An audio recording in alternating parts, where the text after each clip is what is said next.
In 2020, the world came to a standstill. Bustling streets turned silent. Schools, factories, airports, borders, all locked down. COVID-19 became a name etched into the memories of billions. Over 7 million lives were lost, hundreds of millions infected, and the global economy thrown into chaos. For many, it felt like the worst health crisis of our time. But when we look back at history, we realize, as terrifying as COVID-19 was, it pales in comparison to the pandemics that once brought humanity to its knees. There were times when every breath could be your last. Strange fevers swept across continents within weeks. Cities fell into eerie silence, not because of lockdowns, but because most of the population was already gone. There were mornings when thousands of bodies had to be buried without even time to say their names. These pandemics didn't just claim lives, they shattered empires, collapsed societies, and drained all hope from the human spirit. In this video, we'll journey back in time to uncover 5 of the deadliest pandemics in history. The Black Death. 200 million people perished.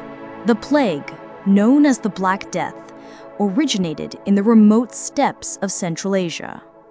The deadly bacterium, Yersinia pestis, lived inside wild rodents like rats, squirrels, and rabbits.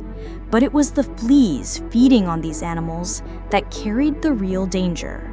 When infected rats died, the starving fleas jumped to new hosts, humans. From there, the bacteria entered the bloodstream, rapidly multiplied, and turned each victim into a new source of infection. When Yersinia pestis enters the body, it strikes silently and savagely. The first signs are fever, chills, and pounding headaches. Then the lymph nodes, especially in the armpits, neck, or groin, swell up into hard, black lumps.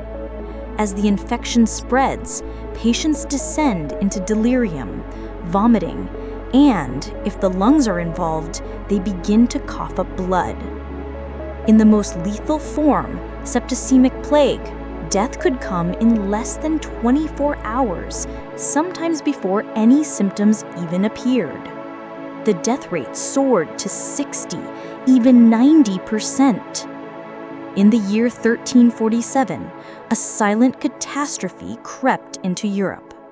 Not an invading army, not a weapon, but rats carrying something far worse than death itself. Yersinia pestis, a deadly bacterium passed from fleas to rats, then rats to humans, and soon from human to human. Once you had the fever, the cough, the swollen lumps, death came within days. Europe fell into panic. Bodies piled in the streets. Villages were abandoned. Priests, doctors, no one dared to come near. Every day, thousands died with no one left to bury them. People believed it was the wrath of God. And so, Europe drowned not only in plague, but in hatred and blood. In just 4 years, between 75 and 200 million people perished, nearly half of Europe's population gone. Great cities, once proud and full of life, collapsed under the weight of an invisible enemy. The Plague of Justinian. In the year 541 AD, the Byzantine Empire, under Emperor Justinian, stood at the height of its power. An invisible enemy slipped in aboard merchant ships, quietly unleashing death. From Egypt, it reached Alexandria, and soon the heart of the empire, Constantinople. People collapsed by the thousands. Swollen buboes covered their bodies. High fever, delirium, agony. Corpses stilled the streets. There was no room to bury them. At the peak, 5,000 deaths were recorded per day. Even Emperor Justinian himself fell ill, barely surviving. The plague didn't just kill people. It shattered the economy, sparked chaos, and crippled the military. Over 100 million deaths were estimated worldwide across multiple waves over 200 years. At the time, the global population was just around 200 to 250 million. That means nearly half of all humanity may have vanished because of one invisible microbe. In Constantinople alone, nearly 40 to 50% of the population died in just a few months. With no antibiotics, no understanding of germs, people were left terrified and helpless. They burned incense, cinnamon, and sulfur, hoping to purify the air. Some covered their bodies in ash to protect themselves. The dead were everywhere. Mass graves were dug in haste, bodies stacked one over another. When the graves filled, corpses were dumped into the sea or left to rot in the streets. The smell of death hung heavy over the capital, and Constantinople became a ghost city. The Byzantine Empire would never fully recover. The Plague of Justinian was humanity's first global nightmare. The Great Plague of London, 1665. For nearly 300 years, London was fertile ground for the plague to thrive. From 1348 to 1665, the city experienced almost 40 outbreaks, with the plague returning roughly every 20 years. After each wave, it's estimated that around 20% of the city's population, men, women, and children, perished. In the year 1500, England introduced its first quarantine law. Homes with infected residents were marked with a bundle of straw hanging from a stick outside the door, a silent warning to others. Anyone with a sick family member was required to carry a white rod in public, so people would know to keep their distance. In the summer of 1665, London was thriving, bustling with life and commerce. But beneath the crowded streets, a silent death was spreading. Rats and their fleas, carriers of the plague, became harbingers of doom in the shadows. It began with a few scattered deaths in the slums of southeast London, but within weeks, the entire city was plunged into terror. Thousands fell ill each day, swollen buboes, raging fever, delirium, and death within days. At its peak, over 7,000 people died in a single week. Officials tried to contain the outbreak house by house. Infected homes were boarded shut, marked with the words, "God have mercy." People burned herbs, carried sweet-smelling pouches, and drank strong liquor, hoping to ward off disease. The dead were carted away by night, dumped into mass graves. No funerals, no farewells. Within just a few months, over 100,000 lives were lost, nearly a quarter of London's population. Bustling neighborhoods turned into silent graveyards. Doctors, priests, and merchants fled the city. The living avoided one another, and the dead piled high.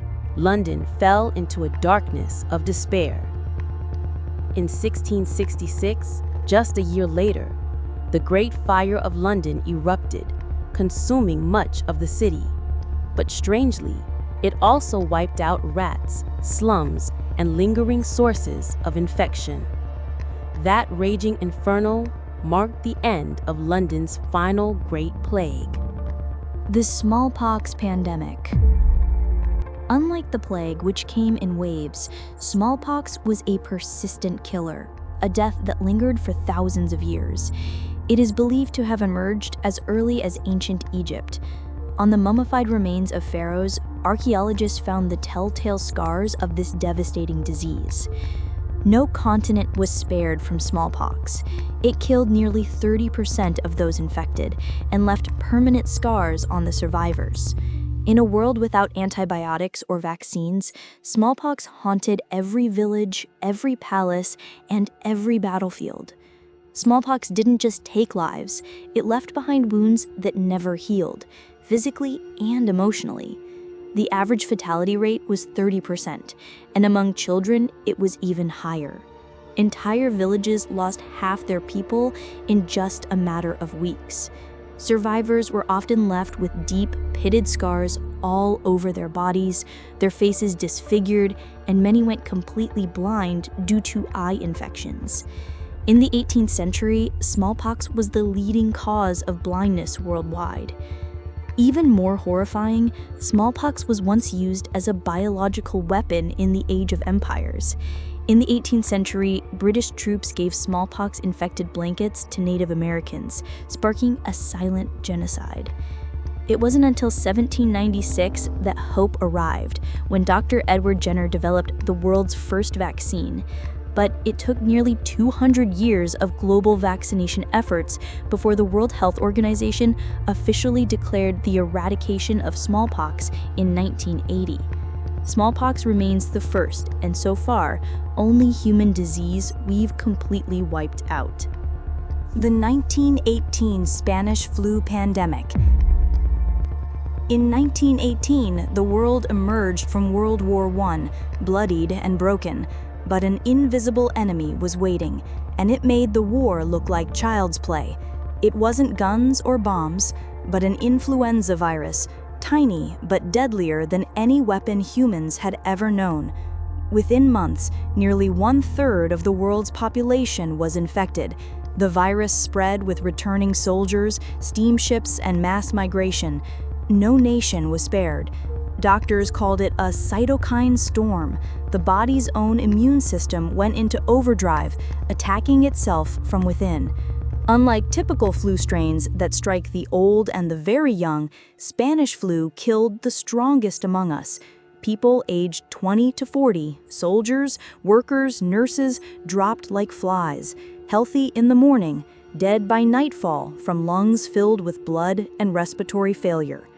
In just 2 years, the pandemic claimed between 50 and 100 million lives around the globe, at least 5 times more than World War I. In many cities, mass graves were dug. No coffins, no funerals, no time to mourn, only silence and fear. In 1918, medicine was still in its infancy. There were no antivirals, no ventilators, no vaccines. The only way to survive was to avoid contact and pray. It was the last time in history a flu brought the entire world to its knees. COVID-19 shook the modern world, but history shows us that humanity has endured far worse nightmares. No vaccines, no medicine, no understanding of germs. They fought with faith, instinct, and luck. Pandemics like the Black Death, Spanish flu, or smallpox wrote the darkest chapters in human history. And perhaps the scariest truth is, they could return at any time.